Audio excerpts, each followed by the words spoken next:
Hey guys, it's Simeon. This is Wrestling Unlimited as we are here on the 29th of September 2021 to talk about everything that went down tonight on AEW Dynamite. As far as tonight's Dynamite does go, I thought it was a really good show. I mean, it wasn't a great show or anything, had some really good wrestling, but overall, I think everything just about hit at a really good level. I thought the pacing of the show was good. I thought the show, well, I guess this is the same thing, flowed really well. I guess the pacing and the flow are kind of symbolic and synonymous. Symbolic, not the right word there. Anyways, I thought the show flowed well, had a good pace. I didn't think anything was like super bad or anything. Nothing, not really much, if any, negative to talk about. Kind of some, why did they do it that way kind of things. Things that we can, pick at, and I'm not trying to pick at just to find something to pick at, but some things we can go, oh, I see why they did that, but why didn't they try it this way? And all the normal stuff. But overall, I thought tonight's Dynamite was a pretty good show that they had there. And it's leading up to an even bigger show, because tonight was supposed to be just an episode of Dynamite, leading to a bigger show, which I think, and let me know if you agree in the live chat or the comments below, that they kind of missed the ball with next week's show being the anniversary show, that they should have been hyping that up for a couple of weeks, going, you know what, in 2 weeks, we've got the AEW anniversary show. It's the Dynamite anniversary show, da-da-da-da-da-da. I really feel like they should have hyped that up as a big deal for at least 2 weeks. Told us that, hey, at the anniversary show, ladder match, casino ladder match. That could have got people hyped up for, oh my God, who's going to be in that match? Now we're just going to show up next week and be like, okay, who's in the match? Like maybe they'll tell us throughout the week who's in the casino ladder match, but announcing it the week before and then not really saying anything else is kind of like meh, where they could have announced it last week and then this week had one or two people that are going to be in the match actually cut a promo or something. Just my opinion on things they could have done and ways they could have done things. But again, everybody has their own opinion. And with that, I want to say thank you for joining me here. Twitch.tv/PWU Unlimited, YouTube.com/Pro Wrestling Unlimited, and Twitter.com/PWU Unlimited. With that, if you are watching on Twitch, you can help us out a couple of different ways. You can help us out by hitting that donate button down below or donating Twitch bits in the live chat. Also, remember that you can subscribe to the channel right here on Twitch one of two different ways. You can subscribe either with a tiered subscription, or if you say, I don't want to give you any money, I already pay Amazon. Well, take that $12 you pay Jeff Bezos every month and say, hey, well, I'm already paying this. How about I link my Amazon Prime account to my Twitch account, and then I make a Prime Gaming account. And with a Prime Gaming account, sometimes you get free games. A lot of time you get free purchases for in-game apps, items, and whatnot, but you always get one free subscription to any Twitch channel you want to subscribe to throughout the month, and I'd greatly appreciate it if you subscribe to us right here, Pro Wrestling Unlimited. And if you say, I don't have that either, you gotta know somebody that does. You gotta know somebody that has Amazon Prime, whether it's your mother, your father, your daddy, or your mother, your father, your sister, your brother, your auntie, your uncle, your grandma, your grandpa, your cousin, your dog walker, your social media bestie that you only know on Twitter, the girl that gave you your Starbucks this morning with the scone, and maybe the guy that was at Safeway this morning and said, paper or plastic? Which one would you like? No. Save Mart, Safeway, they only give you paper now. Anyways, you ask one of them and go, hey, you got Amazon Prime? You do? Well, can I use it to link it to my Twitch account? I can? Cool. I'm going to subscribe to PW Unlimited, and maybe asking a stranger can spark a friendship, a relationship. Who knows? You get their info, you text them back and say thank you, and then there you go. Best friends for life, maybe a new girlfriend or whatnot. We'll see. You'll see. You never know. You never know. There's many different ways and many interesting ways. Some weird ways that I've heard of friendships and relationships coming together. But on the flip side, if you're watching on YouTube, you can help us out in the live chat with a super chat or a super sticker donation. With that super chat donation, you can tell us anything you want and it'll get read live on the air. Also, remember to hit that join button down below. Become a part of the Unlimited Army by becoming a channel member. As a channel member, you get early access to news, early access to podcasts, early access to interviews, and so much more. But the most direct way to support us, remember, is patreon.com/PW Unlimited. Gabriel Price says, Tim, I thought you were going to stream after Rhodes to the Top. Not what I said. I actually put in the YouTube chat, just a heads up. I want to hear the Sammy Guevara promo so we can talk about it. We'll be live after that airs. I was waiting for the Sammy Guevara promo that confirmed Bobby Fish is coming to AEW next week. That is what I was waiting for. Not to watch Rhodes to the Top. I could care less about Rhodes to the Top. I ain't going to watch that. I mean, maybe I'll go back and finish it just because I've seen the first 20 minutes. So it's kind of just like, well, if you watch 20 minutes of something, you kind of want to just finish it off to see if it's any good. I might go back to it. Who knows? I got to watch the season finale of Big Brother tonight. We're going to crown a winner, crown a champ. Anyways, we've got AEW Dynamite to talk about, though.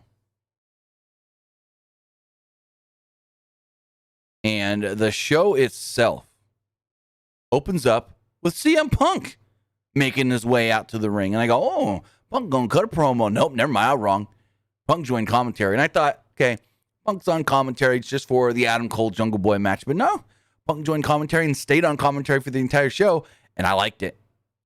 We don't need Punk on commentary every week, but Punk on commentary once in a while, great. Very great. Love getting CM Punk's analysis and thoughts on things. And it's also kind of funny when he doesn't know stuff and he just kind of says something and then he kind of like asks Excalibur or Tony Schiavone to correct him or whatever. He's like, I can't remember exactly what the example was, but he said something and he's like, am I right, Excalibur, on saying that? And Excalibur's like, well, kind of. I thought that was really funny. But we got a lot to talk about. Title change. New guy coming in next week. They signed another guy that said he was retired, but let's jump into it. First match of the night, Adam Cole versus Jungle Boy. And this match was, well, damn near excellent. I don't know if this match could have been much better at all. And it seems like the weird thing here is it feels like these two have worked 100 times together or something because their chemistry was remarkable. They worked so well together, so fluid, so crisp, so clean. It was magic. So they wrestled around early on with some back and forth exchanges, but neither man could really get the advantage. Jungle Boy got the first big shot with a shoulder tackle. He later hit his step-up arm drag, followed by a drop kick, sending Cole to the floor. Back in the ring, Jungle Boy tried to fight off an attack, got caught. Cole pushed him off the top rope, sending him crashing to the floor. Cole slowed down the pace of the match, repeatedly whipping Jungle Boy into the turnbuckle. Jungle Boy fired up with a strike sequence and a rebound lariat. They traded some big strikes in the center of the ring, concluding with thrust kicks. Jungle Boy hit a belly-to-belly suplex followed by a German. He bridged it and got a 2 off of it. At one point, a cradle from Cole bought some space after a 2 count was just a 2 count. Cole then hit a backstabber and the Ushi-Goroshi for a near fall. Cole taunted, but Jungle Boy popped up and hit a reverse Hurricane Rana and a sliding forearm for a near fall. Jungle Boy then hit he almost hit a modified Death Valley driver for another near fall. Cole surprised Jungle Boy with a super kick at one point, sending him to the floor. He thought about the Panama Sunrise on the floor, and Jungle Boy went for a dive instead, but Cole cut it off with a drop kick. Jungle Boy hit a sick Hurricane Rana over the top rope to send Cole to the floor. Upon re-entry into the ring, Cole crushed Jungle Boy with a super kick. He then hit the Panama Sunrise for a very close near fall. He moved the knee pad down and looked like he was going to go for the boom, the former last shot. But Jungle Boy avoided it and locked Cole in the snare trap. And they asked, I think this was the spot where Punk was like, has anybody ever, got out of the snare trap? Has this been a move that's ever been reversed or anything? Let me know, Excalibur. And I think it was Excalibur that goes, well, Punk, it's only been broken up, to my knowledge, in tag team action. And the partner comes in and breaks it up. So that was the one where Punk was like, I think I know this, but refresh my mind. The Jungle Boy had to reapply his grip at one point, and Cole used that separation to mule kick Jungle Boy with a low blow, as the referee did not see. Cole then hit the running knee, the boom, the former last shot, and picked up the victory. So the heel technically wins with a low blow. Great match, and then that finish. It was a very WWE-esque finish where they just give us this great banger, and then the damn heel cheats to win.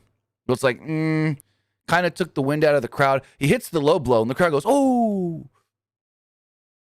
1, 2, 3. Like, the crowd was kind of down a little bit at the end after they saw that low blow. It was like, we didn't want, no. Clean finish, please. After the match, the Elite come out, and fucking Punk just buries their music. He's like, we go from the #1 charted song on the metal charts to whatever this bullshit is. Well, he doesn't say bullshit, but I think he says crap or something like that. And he's like, I don't even like this song. You got to agree with me, Shivani. This is a bad song. And like the Elite's music's playing, and I'm like, okay, there's something here. He ain't burying their music if Punk ain't eventually going to fight them and invite them soon.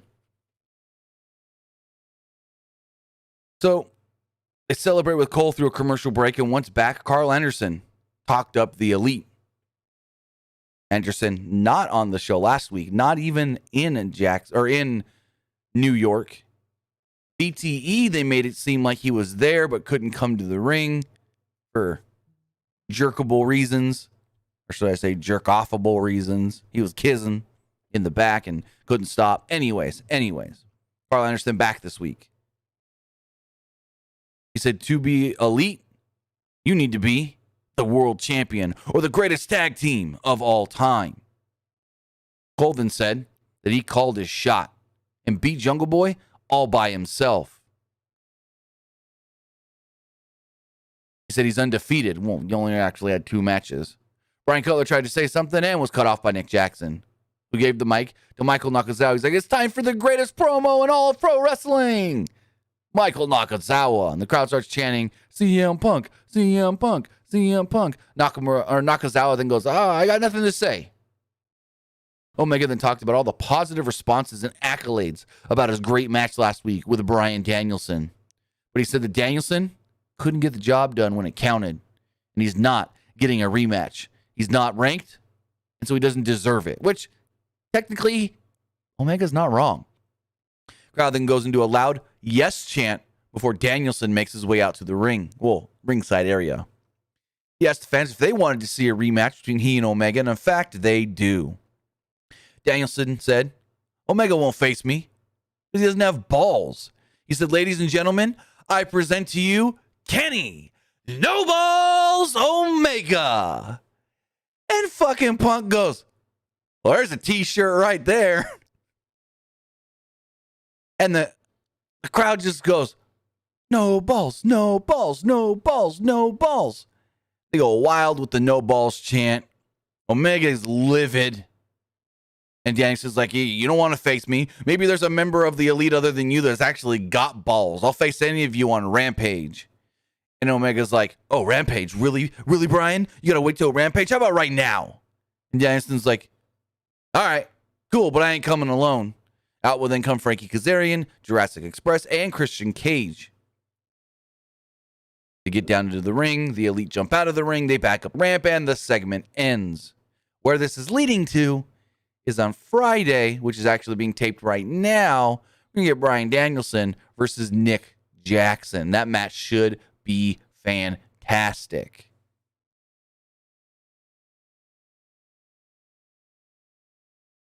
Gonna be fantastic. So let me get the Lucha Bros backstage, and this is a little weird. They're talking about being champions and whatnot, and Andrade walks up. And he's like, congratulations on being the champs, but where's Pac-Man? Andrade's assistant pointed out, Pac hasn't been around. And oh, by the way, you're the AAA tag team champions, and you haven't defended them titles in quite some time. And Phoenix is like, we'll defend these titles any place, any time. And Andrade's like, well, I got some friends. They may want to take those titles off of you. And then the segment ends. So eventually Andrade and somebody or two people representing Andrade are going to challenge the Lucha Bros for the AAA tag titles. And I saw the freaking tweets of, well, don't you have to earn a tag title shot? Don't you have to earn a title shot? And my response was, but Andrade didn't earn his title shot at Triple Mania against Omega. He hadn't even worked a match in AAA before, between leaving WWE and getting the title shot. So no, you don't have to earn it for a AAA tag team title shot. You just got to declare it and say, hey, I want to challenge. So Andrade and whoever, or whatever team this is representing Andrade, they're going to get a tag team title shot for the AAA tag team titles. I don't know if that's going to be on a AAA show. I don't know if that's going to be on an AEW show. We'll see. It's interesting that they're bringing up the AAA titles here, but when we did the whole Omega versus Andrade for the AAA title, the Mega Championship, not a mention on AEW television at all about it.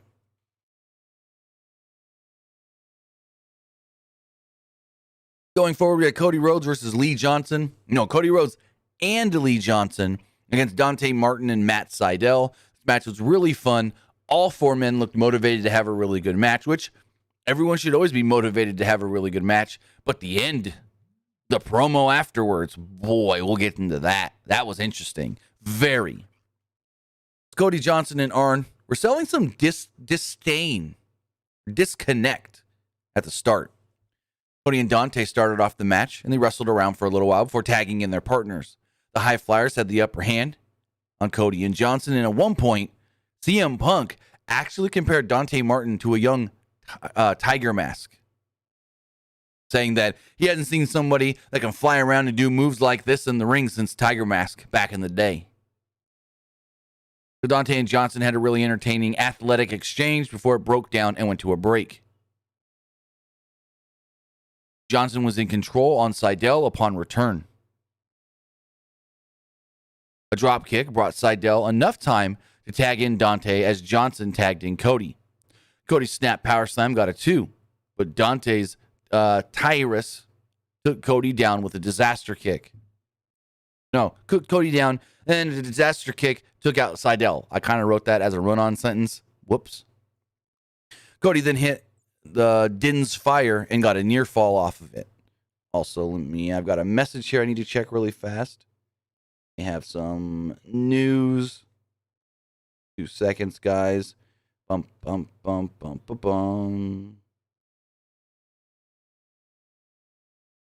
Maybe not. Oh, here we go. Yes. All right.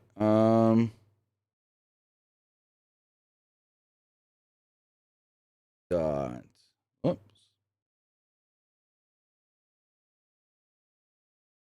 No, I do. All right. So I asked about the whole Bobby Fish thing and how long that's been in the works, and I got a response back, but not one that's really of any note. So we'll see if I get anything back again before this review is over. Where were we? Johnson was in control on Sydal. Read that already. Sydal took out Johnson, and then Dante came in with a springboard missile dropkick on Cody for a 2. Dante followed it up with a double springboard moonsault for a 2. Johnson forcefully tagged himself in and booted Sydal in the jaw. Dante rolled up Johnson for a close near fall. Johnson then came back with a shoulder breaker and picked up the victory in this match for his team. So Lee Johnson getting a good little win here. I thought that was really nice. They let Lee Johnson pick up the pin and not just Cody. But then after the match, Arn Anderson. That's all I'm going to say for a second. Tony Schiavone's in the ring. Goes to interview Cody. Cody would come out and challenge Malachi Black. Come down to the ring right now. Basically said, Malachi Black, come out here. Arn then got in the ring and said, Cody, shut up. Cody, stop talking. Arn said that Black systematically destroyed every member of the Nightmare family. He told Cody they should have finished the fight when he had the chance. He said, Cody, it's turned into a metaphor about being too passive. Arn then goes, here's the difference between you and me. When we're both at a red light and someone comes up and tries to carjack us, you're just going to walk away and say, okay, yes, sir, take my car. But I'm not. I'm going to get out of there. I'm going to shoot that man and keep my car. And then looks at Lee Johnson and goes, Lee, come with me. At least you're someone that listens. So fucking Arn called Cody weak, a loser, and a pussy. All in one little promo there. Basically. Lee Johnson then left Arn Anderson, and Cody was just standing in the ring like, whoa, excuse me, huh? What? Cody looked dumbfounded. For all the right reasons, of course. But it was just like, the way he was just like, the difference between you and me, if someone was jacking my car, jacking our car, you would just lit them. But I stand up, fight, and possibly shoot him. And I'm just like, damn, you basically called Cody a puss. You basically said, Cody, just give up. Like, damn. What a fucking line by Arn Anderson. Damn. Next up, we had 6-man tag team action. This match was okay, but it wasn't anything special. It was kind of just like, oh, Jon Moxley, Eddie Kingston, Darby Allin need to get a win, so cool. Throw these guys in there. And Bear Country teamed up with Anthony Greeny, and I love at the end of this match when CM Punk gets very meta and just goes, well, Anthony Green didn't, like he calls him Green, first off. He goes, Anthony Green didn't really fit in here with Bear Country. Seems like they didn't really care about him being their partner. I was like, well, yeah, that's kind of just a random pairing. But the babyface team attacked at the bell. Allin immediately rolled up Green with a lamistical before taking him down with a deep arm drag. Kingston hit a kitchen sink, and Moxley took down Moxley and Boulder tagged, and then Moxley tried to take him down, but Boulder shrugged it off. Moxley was implanted with a power slam. Bear Bronson landed a running senton and got a 2 off of it. Kingston cut off a double team from Bear Country and just crumbled Bronson with a German suplex. Moxley did the same to Boulder. Green tagged himself in as Allin took out Bear Country with a coffin drop. Moxley and Kingston shrugged off a springboard crossbody from Greeny and hit a violent crown to pick up the quick win. Like, the match was super quick. I don't think it went more than 5 minutes, if that. And yeah, it was just a way to get these 3 guys that keep randomly teaming together a victory. So, Then after the match, just out of nowhere, Sting comes in, hits a Scorpion Death Drop on Anthony Greeny. Again, random. Also, a funny moment during the entrance. So they're coming down through the crowd, and they come down, they make the turn to go towards the ring, and there's the barricade. And Sting lifts his leg up to go over the barricade, and he looks at Darby and goes, yeah, no, and just pulls the barricade aside and walks right through. He's like, yep, that ain't happening. That ain't happening. I ain't jumping this barricade. I liked that. Video package recapped stuff with Britt Baker and Ruby Soho. Can't remember who it was. It might have been Punk again, where they said something about, we're going to go to a video about Britt Baker and Ruby Soho and their great match last week. And somebody, and maybe I imagined this, because I can't imagine somebody saying this, but that might have been Punk, like, Ruby, Ruby, oh no, something like that. I heard something, but I can't remember exactly what it was. I didn't write it down. But anyways, basically Britt said, I beat you, I'm done with you. Ruby said, I'm going to raise back up, what's this word? I'm going to rank back up through the rankings, rise back up through the rankings. That's what I'm looking for, rise back up through the rankings, and then eventually come back for you, Britt. I thought this was all right. It was a cute little segment. Take it or leave it. It wasn't needed, but hey, they needed to waste 3 minutes. Cool. At least made sense. What didn't make sense was the 16-man tag. I get it. But it was kind of just, I don't even know. Even the commentary was like, there's too many people in this match to follow everything, so we'll try our best, but we can't guarantee that we'll have great commentary here. Basically what they said. Because Punk said there's a lot of people in this match, and Excalibur's like, yeah, a lot to follow. The Harley family office were in the ring when they came back. Already said a year and a half ago, he was supposed to make his AEW debut in this city, but it was deleted because Rochester is awful and doesn't deserve a legend like him. Orange Cassidy's music would come out. He and the Dark Order made their entrance, and Brody Lee Jr., -1, posed with the Dark Order on the apron. So much like the Brody Lee Memorial Show, this was just a Dark Order showcase. But the match starts with a lot of disagreement and dissension still going on with the Dark Order. 5, Alan Angels, unmasks himself, starts yelling at Evil Uno. I'm like, what the fuck? Okay, is he leaving the Dark Order? And I have more questions about that too with what we see later. Is he leaving the Dark Order? This allowed Butcher and the Blade to hit a double team suplex and get a quick near fall. Private Party hit an assisted bulldog flapjack and got a 2 off of it. Orange Cassidy tagged in and put his hands in his pockets, taking down both members of Private Party with a drop kick. The match broke down into a 16-way brawl ahead of a commercial break. As it came back, Reynolds got the hot tag upon return. He and Uno tentatively worked together to take out Angelico, but there was more miscommunication by way of the Dark Order. Orange Cassidy tagged in and hit a top rope splash for a 2. Uno walked on his team, and the match broke down yet again. Then we see from the ramp, -1, Amanda Huber, Ty Conti, and Anna Jay all watching and talking, kind of upset with how the Dark Order is acting. They then walked down and talked some sense into Uno and company. -1 then tossed a paper in Uno's face. He gave him the papers. Where are the papers? As his dad used to say. And they ran back into the ring.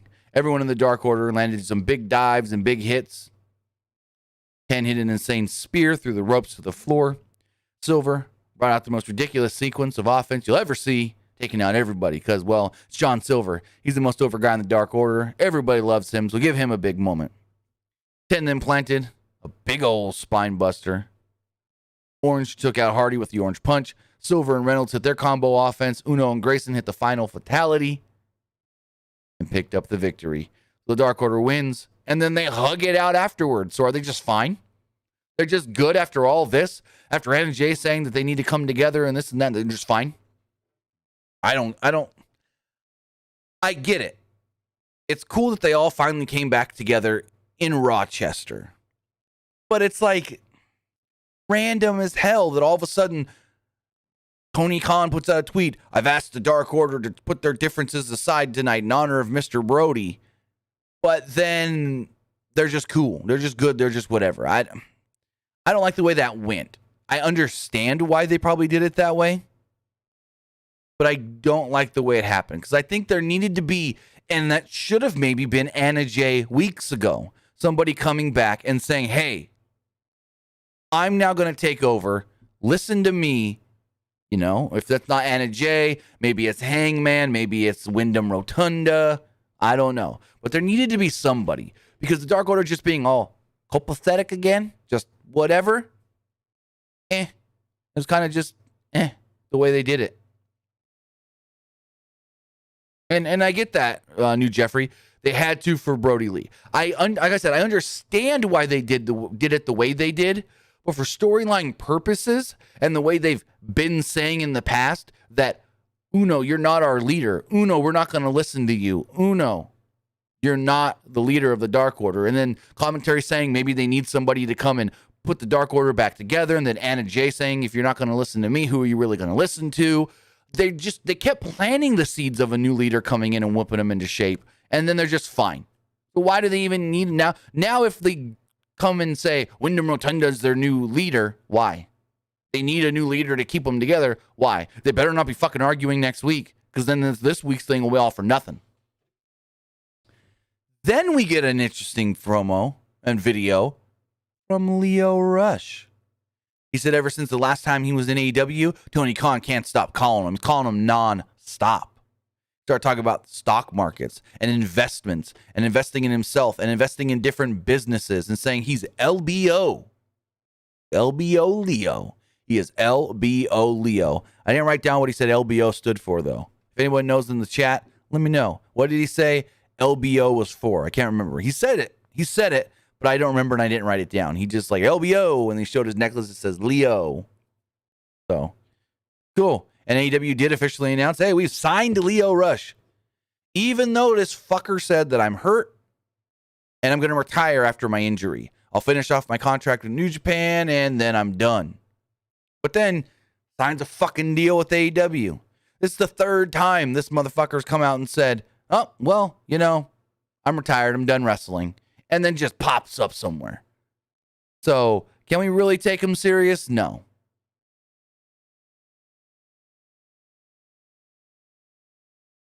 Since I already says it's basically a rapper rhyme, you wouldn't understand it. Well, I get that LBO rhymes with Leo, but he said LBO stood for something, some sort of business thing. I just don't remember what it was that he said it stood for. LBO. Let me go on Twitter and see if they... LBO Leo.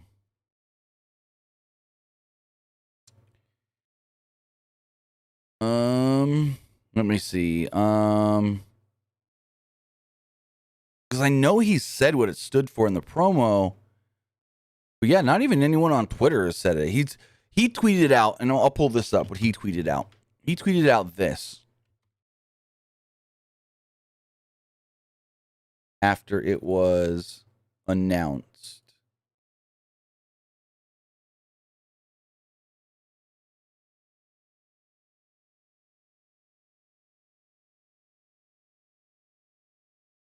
It says AEW All Elite Wrestling, welcome to the team. The Lionel Green is All Elite. He then tweets out, the money called and LBO Leo picked up the phone. Rinse, rush, repeat. So I don't know how long the deal is for. I don't know how long he signed for, but yeah, Leo Rush is All Elite, and that means he has officially signed a contract with All Elite Wrestling. Going forward, FTR and Tully Blanchard cut a promo. Dax said that they are revitalized, rejuvenated, and refocused. Bad news? Well, that is the bad news for the rest of the tag team division. They then did their whole top guys out. Going forward, Dan Lambert was in the ring with Men of the Year. He said that he was here to pay Chris Jericho a compliment. He took this terrible company, joined it, and somewhat has it still standing. He said when Jericho decided to confront America Top Team, that was the end of his career. They've chopped off his head. They've chopped off the head of the AEW snake. And now they've made it more difficult for Tony Khan to peddle his snake oil. Crowd started chanting, shut the fuck up, shut the fuck up, shut the fuck up. Scorpio Sky then mentioned that he was one of the first champions ever in AEW and also won the face of the Revolution ladder match. He said, and it still wasn't good enough. Lambert was paying attention, and he sees what the fans ignore. The fans ignore Sky as the main eventer. Page has 2 black belts and has never been pinned or submitted in AEW competition, which that's something I didn't realize. Good stat there when it's been almost a year since he signed. No, not almost a year. 6 months, maybe. He said they're done being overlooked. America's Top Team and the Men of the Year are the top team. This is cool. We then get the announcement that next week is AEW Dynamite anniversary, and on the cusp of her 50th win, Hikaru Shida will be in action. She stated that she will be facing Serena Deeb, the woman of 1,000 holds, which that's good to hear. Good to hear that Serena Deeb is healed up from her knee injury. But Serena Deeb will be back next week, and she will be facing Hikaru Shida. And I guess Shida wins because she's going for win number 50. And I don't think they're going to say that and then have her lose. Kind of sucks that they did that and be like, can Hikaru Shida get win number 50 next week on AEW Dynamite anniversary? And I'm like, yeah, because you mentioned it. Like, they're not going to say that and then have her lose. What are they going to do? Put Shida on a losing streak to where she's right at 50, but then she almost wins it, no. And then she almost wins it, no. And then she almost wins it, no. And they keep pulling that win from her. Then finally, after losing like 10 times in a row, she finally gets number 50. I'd like to see it, but I doubt they do it. Next up, we had women's tag team action. Anna Jay and Ty Conti took on the team of Penelope Ford and the Bunny. Anna Jay and Conti attacked before the bell and suplexed their opponents on the floor. Conti hit repeated judo throws before tagging in Anna Jay once the match started. They hit combination offense, but Ford and Bunny sent Conti to the floor and used the numbers advantage to isolate Jay in the ring. Interesting note here by CM Punk. He said, hey, why isn't at least Anna Jay wearing Dark Order colors? Very interesting note there. To me, they were basically wearing the same gear that Mandy Rose and why did her name just slip my mind? Mandy Rose and who was the one she was teaming with earlier this year? Dana Brooke. Why could I not think of Dana Brooke? Anyways, their gear looked very reminiscent of the matching gear they wore at WrestleMania. Dana Brooke and Mandy Rose. Anyways, I thought that was an interesting note by Punk, though, saying, hey, why isn't at least Anna Jay wearing Dark Order colors? After commercial break, Conti got the hot tag and ran wild on Ford. She landed a nice springboard crossbody and hit an assisted suplex for a 2. Ford used a back end to avoid a clothesline from Jay and hit a stunner, followed by a fireman's carry gutbuster for a 2. Jay rolled out of the way of a moonsault attempt as Conti hit the Tie KO on Bunny on the floor. Jay then hit the Dangerous Jay and followed this up with the Queen Slayer Sleeper to pick up the victory. Anna Jay and Ty Conti win their match against the Bunny and Penelope Ford. I think at 1.2, Penelope tried to use the brass knucks and it was to no avail. So then we hear from Jade Cargill, Thunder Rosa, and Nyla Rose again. Heard from those three on Rampage. But it's to announce that this week on Rampage, there will be a triple threat, no disqualification match between these three women. Jade Cargill, Thunder Rosa, Nyla Rose. MJF would then make his way down to the ring, and this was interesting. Very interesting. He says that he wants to make this company successful as long as he's given what he deserves, though. He brought up that AEW has 4 pillars. They're the original future stars of this company. There's Jungle Boy. I beat him. There's Sammy Guevara. I beat him. Darby Allin, and then we'll just talk about me, MJF. The most important person in this company. He said, without me, this company ain't shit. And he deserves the AEW World Championship. Calls out Tony Khan. Says that he needs to start listening to MJF's demands.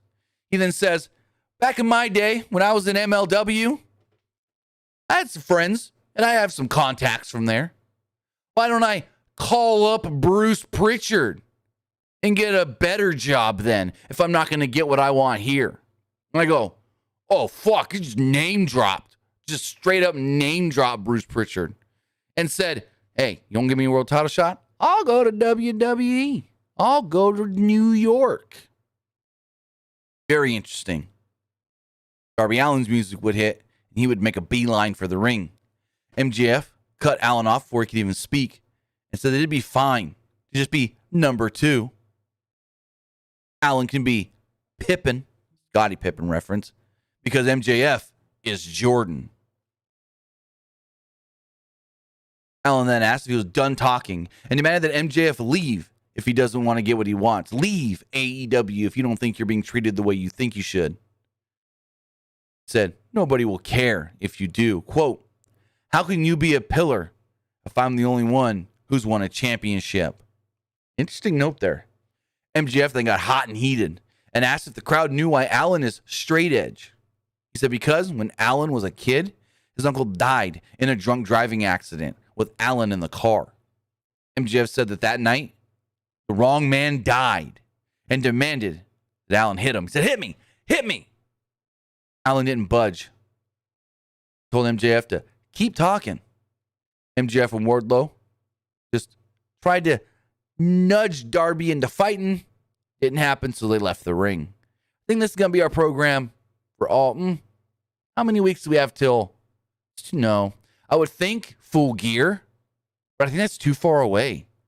Because Full Gear is 1, 2, 3, 4, 5, 6. 6 weeks away, I want to say. It's the 13th, right? Give me 2 seconds to double check that. Full Gear is 13th, 6 weeks away. So for them to start building this now, I don't think this is going to be the Full Gear match. I think it's going to be a Dynamite match. Maybe with the winner getting a shot at the title of Full Gear. Just an assumption. I don't know. Let's see where they're ranked really fast. AEW rankings. Because if they're both ranked right up at the top, they pick up a few wins, and they're like 1 and 2, and they say, okay, the winner of this match gets a title shot. That wouldn't be a bad idea. So before tonight's, well, no, never mind. I was going to say before tonight's Rampage, maybe both men were ranked in the top 5, but they're not. Also, Gabriel Perez, wrong. It is not November 6th. It is November 13th from the Target Center in Minneapolis, Minnesota. I mean, I could show you right now. It is from...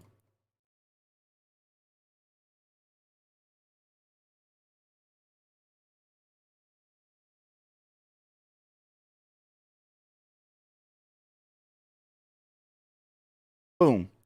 Saturday, November 13th, Minneapolis, Minnesota, the Target Center. Night before, from the Target Center, will also be a Rampage.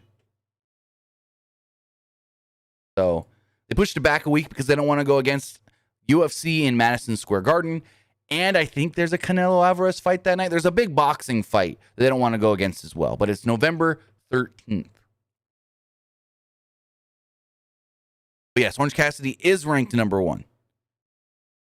And that shouldn't change tonight based off of who's ranked and none of them having singles matches tonight. Because the top 5 in the men's division is Orange Cassidy, Powerhouse Hobbs, Moxley, Christian Cage, and Jungle Boy. Going forward, we got some announcements for Rampage this week and Dynamite next. On Rampage, it's Bryan Danielson versus Nick Jackson. A no disqualification 3-way as Jade Cargill, Thunder Rosa, and Nyla Rose all fight. And hair versus hair, Orange Cassidy versus Jack Evans. As far as next week's show, AEW Dynamite Anniversary from Philadelphia, the Elite, Kenny Omega, Adam Cole, and the Young Bucks will take on the team of Bryan Danielson, Christian Cage, and Jurassic Express. Hikaru Shida will be taking on Serena Deeb, and we'll get the return of the Casino Ladder match. Again, I wish they would have announced it a week before, and like last week. Then tonight, they could have hyped up 1 or 2 of the entrants, and that would have been a fun way to do it. Then we're kind of like going the whole week, man, we've got so-and-so and so-and-so. That's cool. Who else do we got? Now we're just sitting here going, well, who's in the fucking match? How are they going to announce it? Give us something, you know? Then we move on to our main event. A video played recapping all the Miro Fuego stuff and Sammy getting involved in all that. And with Sammy Guevara versus Miro for the TNT title. This match was really, really good. I thoroughly enjoyed this match. I thought both men worked tremendously together. So Miro avoided a running knee right at the start and countered and laid in some stomps and strikes. Guevara got some brief offense, but was immediately cut off with a back elbow. Miro used Guevara's chain to choke him before breaking the chain. Guevara fired up and used a high crossbody to send both he and Miro crashing to the floor. Guevara sidestepped a running attack from Miro, sending him hard into the ring steps. Once they were back into the ring, Guevara went for a shooting star press. Miro somehow caught him and turned it into an overhead belly-to-belly suplex right before a commercial break. Great looking spot here. Miro was firmly in control upon re-entry from the break. He continued jump with some jumping knees and a German suplex. Guevara finally started to make a comeback and hit a standing Spanish fly. Standing Spanish flies are always good-looking moves, but when you've got a guy as big as Miro just effortlessly in the middle of a Spanish fly and it's not like off the top or anything, oh, fuck, Miro is good. Fuck, Miro is good. This Miro can do about basically anything. He needs to be a world champion. I'm going to say right now, once Miro's the AEW world champion, Gonna be the greatest world champion they've ever had. Sorry, Kenny Omega. Anyways, one point, Guevara flipped out of a German suplex and avoided a corner splash, sending Miro crashing to the floor. He then landed an insane running dive over the corner post to the outside. Back inside the ring, Miro avoided a crossbody and hit a black hole slam for a 2. Called for the game over, but Guevara surprised him with a rising knee strike. He climbed to the top rope, but Miro cut him off as he kind of tried to get his balance. Miro was then sent crashing to the mat, and Guevara landed a diving uppercut. Guevara wanted the GTH, but Miro fought out and hit a signature thrust kick for a near fall. Miro started to become frustrated as Sammy would not stay down. Then the shit got dumb. So referee, I think it's Bryce Remsburg, just staring at Miro, and Miro's in the corner, trying to pull off the turnbuckle pad, and he's yanking, and it won't break, and he's just looking at him like, "What are you doing, Miro?" And Miro pulls it and finally breaks it off. Walks over to the next turnbuckle, pull, breaks it off, and still referee's just looking at him like, "Okay, you shouldn't do it, but I'm just gonna let you." Grabs that third one, boom, pulls the pad off, and I go, "Ain't this the same fucking referee at the pay-per-view that was all up in a tizzy about the fucking turnbuckle pads to the point where he ran in the way so Miro couldn't get thrown into the turnbuckle pads and said, 'Don't use the turnbuckle without the pad on it,' and then Miro hit the low blow on Eddie." Like, if you were that pissed off and worried and concerned about the turnbuckle pad thing at the pay-per-view, why is it a non-issue now, huh? I'm 99% sure, and you can correct me if I'm wrong on this, it's the same fucking ref. Actually, I can tell you for certain if it's the same ref because I have the images from that show. I'm pretty sure it is the same referee. But let me pull up pay-per-views 2021, AEW All Out. Let's go Miro. And did it. Okay, it is the same referee. So why was he all up in arms at the pay-per-view about the turnbuckle pad and it getting pulled off and then him trying to put it back on and then nobody getting thrown into it? But then tonight, he just blatantly standing there.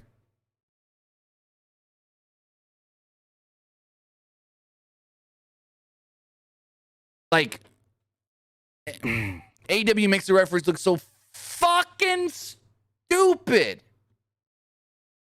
All the time. Like, in the 16-man tag, when shit started breaking down, CM Punk literally said, "Yeah, Aubrey Edwards doesn't have control of this match. Maybe we should just call her up and join us on commentary." Like, they just make their referees look so dumb.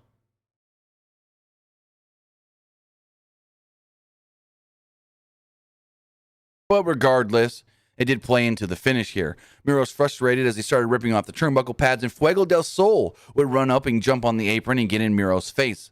The distraction was enough to allow Sammy Guevara to hit a rising knee, sending Miro face first into the exposed buckle. Sammy then jumped up on the top rope, hit the tornado DDT, GTH, and he climbed to the top rope. He hit the 630, barely hit that 630, landed hard on Miro, and then pinned him a 1, 2, 3, new AEW TNT champion.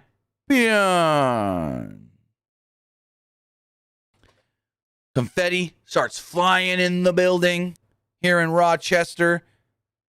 Members of the roster run down to congratulate Sammy Guevara, except any member of the inner circle. What the fuck? Your boy just won the belt. And I get it. Why maybe no Jericho. Why maybe no Hager. They got beat up last week by America Top Team.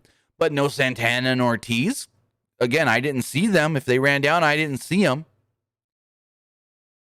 And so the show logo pops up in the corner. The show's going off the air, and we hear, "Stick with us through the first break of AEW Road." No, stick with us through the first break of Rhodes to the Top, where we will hear a promo. We will hear from the new TNT champion, Sammy Guevara. So basically, they said, "Hey, watch the first 15 to 20 minutes of Rhodes to the Top. Then we're going to cut back to the building where Sammy's going to cut a promo about winning the title."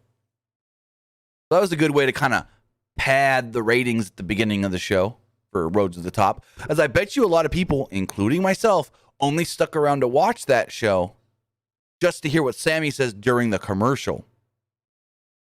And so we come back, we get through the first 20 minutes of Rhodes to the Top. They do like a preview for the full season. Kind of dumb that they're going to play up Cody's retirement, the fake retirement thing, because he, in one of the commercial spot things, he tells Tony Khan, you know, I just need some time off. I need some time away. And Tony's like, well, how long do you need? And Cody's like, I don't know. I just need some time to really think about what I'm going to do in my future. And I go, bro, you really storyline in this fucking reality show, because we know you were only gone to shoot fucking go home, go big show, and then came right back. You weren't even gone long. So to use that as a storyline when we all know you're already, no, I don't like that. Also, a couple things from the show. We learned that Lee Johnson and Julia Hart are dating. And Cody's whole promo about race that he did on Anthony Ogogo, he wouldn't even tell Brandy what he was going to say before he cut the promo. And so he cuts the promo. They show the whole thing where he's in the ring and he's crying. And they cut to the back and Brandy's crying. And Tony Khan's got this look on his face when Cody starts saying about, you know, my daughter is going to be born black, but she's also born white, and she's not going to have to live through what happened back in the day with segregation and all that. And Tony Khan's just looking over at Brandy and looking at Dustin, and he's just like he didn't know what Cody was going to go out there and say. And he's got that look on his face like, oh, fuck, I didn't know what you were going to say. I didn't know it was going to get like this. Please be good in the end. But then they cut back to Sammy Guevara, and he's in the back. He's in the locker room. He's with Fuego and a maskless Alan Angels. Tony Schiavone says, how does it feel to be the TNT champion? He goes, this feels great. I love this. You know, I'm the champion. I finally won a title here in AEW. But since winning the belt, I've gone on Twitter and I've noticed that there's somebody, Bobby Fish, calling me out already. And so I'm going to pull that tweet up because I didn't even really see what the tweet said. I'm like, bro, it's been 20 minutes. You're on your fucking phone? I know I'm looking too much into it, but anyways, so Bobby Fish here sends out this tweet. I'd like to congratulate the new TNT champion, Sammy Guevara, and be the first to challenge him for the title. Ready to walk through the forbidden door? And so Sammy goes, oh, you know, it's a TNT title. Open challenge. We've got it here. But why not? Come at me next week. So we got Bobby Fish versus Sammy Guevara for the title next week. Well, Dan Lambert in the Men of the Year walk in and go, oh, so you're just going to overlook my guys, the Men of the Year, the best men in AEW, for some guy that's not even in this company? And Sammy and Scorpio Sky get face-to-face or whatever, and Sammy goes, next week is Bobby Fish. But after I take care of him, coming for you. It's you and me. And no. That's not what he said. I got that wrong. He said that afterwards. But first he goes, next week it's me and Bobby Fish. We can do this right now, or I can take you on after. And so Scorpio shoves him. Ethan Page is being like a hype guy. People pull them all apart, and then we go back to Rhodes to the Top. No, we go to commercial, and then Rhodes to the Top. So, yeah. Tony Schiavone then says, well, next week the Forbidden Door will be opened once again when Bobby Fish comes to challenge for the TNT title. And I'm like, Forbidden Door, really? This ain't Forbidden Door. What are we supposed to think? He's a WWE guy? No. Yes, he's working for MLW, but from what I was told, he's not signed to MLW. So this is just a free agent. I wouldn't call this no Forbidden Door unless you're supposed to think he's a WWE guy coming in, but kudos. Bobby Fish, meh. Just like when they announced Bobby Fish to MLW, a lot of people were like, oh, it's just Bobby Fish. Bobby Fish is a great tag team wrestler, but tell me, what has Bobby Fish done lately or at all really as a singles guy? What has Bobby done really as a singles? Fantastic as a tag team wrestler. But Bobby Fish challenging for this title, it just doesn't do it for me. I'm not interested one bit. Probably be a pretty good match, but I'm not interested at all in a Sammy Guevara Bobby Fish title match 1 week after Sammy won the title. Like, and I get it, open challenge. But if the whole thing is you can't challenge for the title if you're not ranked, that's the whole Bryan Danielson storyline. The entire fucking Bryan Danielson storyline is you can't challenge for the title if you're not ranked. Yet, Sammy's just going to do an open challenge for anybody? I don't know.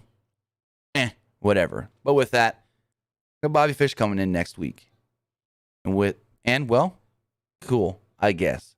But that was AEW Dynamite. You heard what I had to say about the show. Now, who knows what you guys have to say about AEW Dynamite. So with that, remember, you can always put a super chat in the YouTube chat to let me know what you think, or text into 510-906-1341. But let's check the polls first. Woo!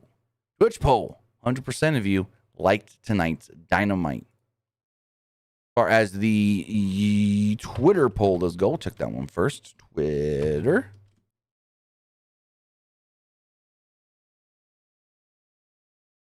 %66% of you liked tonight's Dynamite. 23% thought it was just all right. And 10% did not like Dynamite. As far as the YouTube poll does go, 70% liked tonight's show. 22% thought it was just all right. And 8% did not like it. Check the text messages here. This person says, how excited are you that Sammy is now the TNT champion? And what do you think is next for Dark Order? Well, I don't know what's next for Dark Order because I really didn't expect them to be just all copacetic, huggy. Not coming out of this tonight. I thought maybe they would be a little more in tune, but not huggy. We're all fine. Or Sammy winning the title. Cool. I really like it. Interesting that, he's celebrating with Fuego and Allen Angels, but no one from the Inner Circle came down to celebrate with him. He's not wearing Inner Circle color gear. He's wearing the purple gear. So Inner Circle, they're just done, aren't they? They're just done. Another one, thoughts on Sammy. Another one, thoughts on Sammy. Person says, I think AEW did good tonight, but I know Adam Cole is a heel, but I feel like every time his music plays, he has a baby face. Wait, what? I think AEW did a good thing tonight, but I know Adam Cole is a heel, but I feel like every time his music play, I feel like, okay, never mind. My head's hurting. Again, as a man with dyslexia, I can't read on sentences. I just can't do it. Where it says, who was the guy who teams up with Matt Hardy? Oh, I don't know. I have no fucking clue. The random guy that teamed with the HFO? Yeah, I asked on Twitter and no one had a response. They put out the graphic and I go, who's this guy? I don't recognize him. So yeah, I have no clue. Where it says, so is that a Anderson and Johnson heel turn breaking up Nightmare Family or Cody becoming more aggressive? I think the latter. If not a full Cody heel turn. Cody said he doesn't want to turn heel, but if Tony Khan says that's where we're going to go, you got to have to listen to the boss. Where it says, I can recall one singles match that Bobby Fish had, one singles match when he was in NXT. Can you so why he would get a challenge? He would get a title. Okay, just run on sentences. I can't. But yeah, he did challenge Roderick Strong in NXT for the Cruiserweight. No, it was before he won the Cruiserweight title. Just challenged him to a match. So, I mean, there was that match, and it was pretty good. I don't think that the match is going to suck or anything. I think Bobby Fish versus Sammy Guevara can be really good, but it just does nothing for me. It's like, it's Bobby Fish. What has Bobby Fish ever done to where he comes in and you go, oh my God, Bobby Fish challenging for the belt. I've got to see that. No. And nothing. It does nothing for me. This person says, well-deserved for Sammy Guevara. Do you see Sammy having a long reign or for the remainder of 2021? Again, in AEW, they don't do short reigns. At least we've never seen one thus far. So I would assume he holds that title for a couple of months, at least. Because I don't think they've ever done a quick reign with anyone in AEW. I think maybe the shortest reign we ever saw was Riho's with the title when she was the first women's champion. That's probably the shortest reign we've seen. But with that, guys, I want to say thank you for joining me here. Twitch.tv/PW Unlimited, YouTube.com/Pro Wrestling Unlimited, and Twitter.com/PW Unlimited. We will be live again on Friday talking about AEW Dynamite and most likely AEW Rampage. So with that, guys, have a great rest of your night, and I'll see you next time.